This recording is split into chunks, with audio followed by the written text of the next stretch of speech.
अगर वो ਸਰਵਾਈਵ कर जाए तो फिर काम ठीक। अजकल ना डंगरां दे विच मूँह खुर दी वबा चली। दूजा यह है कि जे उन्होंने पब्बियां दे विच दाने कल मिलता वा आम पंसारियां वगैरह तो जिन्ना मर्जी पानी की बोतल दे विच पा लेना, उन्होंने चंगी तरह मिक्स करके तो बोतल के उत्ते छोटा जिहा सुराख कर लेना। चैनल सबसक्राइब जरूर कर लिया करो।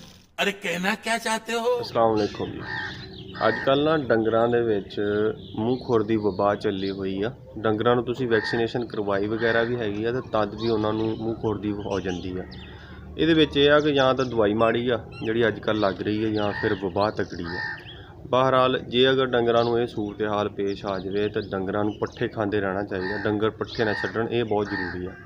ਉਹਨਾਂ ਦੇ ਮੂੰਹ 'ਚ ਹੋ ਜਾਂਦੇ ਆ ਛਾਲੇ, ਅਤੇ ਪੈਰਾਂ ਜਾਂ ਪੱਬੀਆਂ ਦੇ ਵਿੱਚ ਵੀ ਛਾਲੇ ਹੋ ਜਾਂਦੇ। ਇੱਕ ਤਾਂ ਤੁਰਨ ਤੋਂ ਪਰੇਸ਼ਾਨੀ ਹੁੰਦੀ ਉਹਨਾਂ ਨੂੰ, ਅਤੇ ਦੂਜੀ ਉਹਨਾਂ ਨੂੰ ਖਾਣ ਪੀਣ ਤੋਂ ਪਰੇਸ਼ਾਨੀ ਹੁੰਦੀ, ਅਤੇ ਖਾਣਾ ਛੱਡ ਕੇ ਖੜ੍ਹ ਜਾਂਦੇ। ਉੱਤੋਂ ਬੁਖਾਰ ਜਿਹਾ ਦਾ ਧੱਕਾ ਹੋ ਜਾਂਦਾ ਵਾ।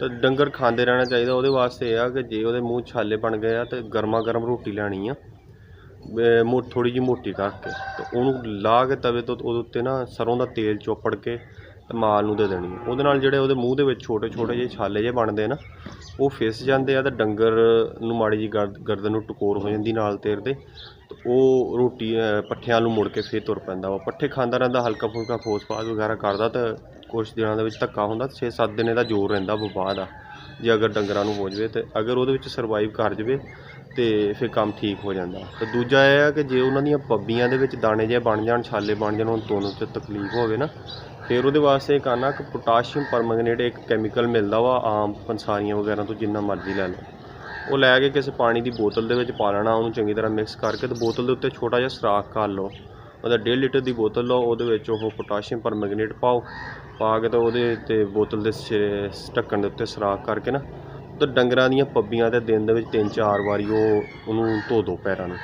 ਉਹਦੇ ਨਾਲ ਨਾ ਉਹ ਛਾਲੇ ਵਗੈਰਾ ਜਿਹੜੇ ਹੁੰਦੇ ਆ ਉਹ ਖਤਮ ਹੋ ਜਾਂਦੇ ਆ, ਅਤੇ ਅੱਗੇ ਕੋਈ ਇਨਫੈਕਸ਼ਨ ਵਗੈਰਾ ਤੋਂ ਵੀ ਬਚਤ ਹੋ ਜਾਂਦੀ ਆ। ਜੇ ਡੰਗਰ ਇਹ ਜਦੋਂ ਹੁੰਦਾ ਵਾ ਧੱਕਾ, ਅਗਰ ਉਹ ਪੱਠੇ ਖਾਂਦਾ ਰਹੇ ਥੋੜ੍ਹੇ ਦਿਨ, ਜਿਹੜੇ ਹੈਗੇ ਆ ਬੁਖਾਰ ਦੀਆਂ ਗੋਲੀਆਂ ਵਗੈਰਾ ਦਿੱਤੀਆਂ, ਕੋਈ ਬਰੂਫਨ ਦੀਆਂ ਗੋਲੀਆਂ ਨਾਲ ਦਿੱਤੀਆਂ, ਪੈਰਾਡੋਲ ਵਗੈਰਾ, ਅਤੇ ਨਾਲ ਬਰੂਫਨ ਦਿੱਤੇ ਆ, ਅਗਰ ਉਹ ਇਹ 5-7 ਦਿਨ ਸਰਵਾਈਵ ਕਰ ਜਾਂਦਾ ਵਾ, ਤਾਂ ਇਨਸ਼ਾਅੱਲਾ ਉਹ ਵਾਪਸ ਆ ਜਾਂਦਾ ਵਾ। ਅਤੇ ਜੇ ਉਹ ਪੱਠੇ ਛੱਡ ਦੇਵੇ ਤਾਂ ਫਿਰ ਧੱਕਾ ਹੋ ਜਾਂਦਾ। ਆਹ ਰੋਟੀ ਵਾਲਾ ਟੋਟਕਾ ਜਿਹੜਾ ਗਰਮਾ ਗਰਮ ਰੋਟੀ ਤੇਲ ਲਾ ਕੇ ਦੇਣੀ ਆ, ਤੇ ਦੂਸਰਾ ਪੋਟਾਸ਼ੀਅਮ ਪਰਮੈਂਗਨੇਟ ਵਾਲਾ, ਇਹ ਲਾਜ਼ਮੀ ਕਰੋ। ਤੁਸੀਂ ਡਾਕਟਰ ਕੋਲ ਵੀ ਜਾਓਗੇ, ਡਾਕਟਰ ਨੇ ਕਹਿਣਾ ਆਹ ਗੋਲੀਆਂ ਦੇ ਆ ਕੇ ਦੇਖ ਲੂਗਾ, ਬਾਕੀ ਉਹਨੇ ਕਹਿਣਾ 5-7 ਦਿਨ ਇਹਦਾ ਜ਼ੋਰ ਚੱਲਦਾ ਵਾ, ਜ਼ੋਰ ਚੱਲਣ ਤੋਂ ਬਾਅਦ ਹੀ ਇਹਨੇ ਠੀਕ ਹੋਣਾ। ਬਾਹਰ ਵਾਲਾ ਜਿਹੜੀ ਮੈਂ ਤੁਹਾਨੂੰ ਗੱਲ ਦੱਸੀ ਹੈ, ਮਵੇਸ਼ੀ ਪਾਲ ਹਜ਼ਰਾਤ ਵਾਸਤੇ ਬੜੀ ਜ਼ਰੂਰੀ ਆ। ਅਕਸਰ ਜਾਣਦੇ ਹੋਣੇ, ਜਿਹੜੇ ਨਹੀਂ ਜਾਣਦੇ ਉਹਨਾਂ ਤੱਕ ਸ਼ੇਅਰ ਕਰ ਦਿੱਤੀ ਕਰੋ, ਅਤੇ ਆਪਣੇ ਭਾਈ ਨੂੰ ਸਪੋਰਟ ਕਰਦੇ ਰਿਹਾ ਕਰੋ, ਅਤੇ ਆਪਣਾ ਚੈਨਲ ਸਬਸਕ੍ਰਾਈਬ ਜ਼ਰੂਰ ਕਰ ਲਿਆ ਕਰੋ।